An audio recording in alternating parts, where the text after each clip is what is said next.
ময়মনসিংহের ত্রিশাল উপজেলার ঐতিহ্যবাহী পিবি ফাউন্ডেশন এর উদ্যোগে প্রতি সপ্তাহে একবেলা খাবার বিতরণ কার্যক্রম অব্যাহত আছে। প্রতি সপ্তাহের ন্যায় আজ দুপুরে মাদানী সিএনজি পাম্প সংলগ্ন পিবি ফাউন্ডেশনের কার্যালয়ে দোয়া মাহফিল ও পৌর শহর সহ উপজেলার বিভিন্ন ইউনিয়নের পথশিশু, ভিক্ষুক, রিকশাচালক ও অসহায় প্রায় ৩০০ মানুষদেরকে সাদা ভাত, মুরগির গোশত ও ডাল দিয়ে পেটভরে খাবার খাওয়ানো হয়। খাবার বিতরণ কার্যক্রমে উপস্থিত ছিলেন পিবি ফাউন্ডেশনের চেয়ারম্যান সোহেল রানা, সাংবাদিক শাহ সুলতান রঞ্জু, আসাদুজ্জামান শাহিন, দৈনিক প্রলয়-এর রিপোর্টার মমিন তালুকদার, দৈনিক ২১-এর বাণী পত্রিকার উপজেলা প্রতিনিধি ইকবাল হোসেন, জাগ্রত টিভির নিউজ এডিটর শাহিনুর ইসলাম প্রমুখ। পিবি ফাউন্ডেশনের প্রতিষ্ঠাতা চেয়ারম্যান সোহেল রানা বলেন, আমার পিবি ফাউন্ডেশনের যাত্রা শুরু হয় ২০২২ সাল থেকে।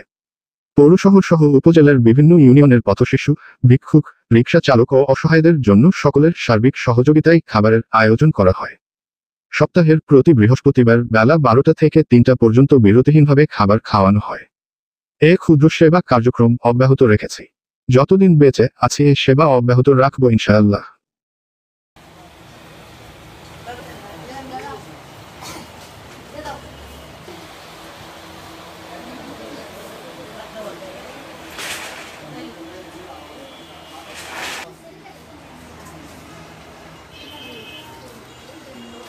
You boss up.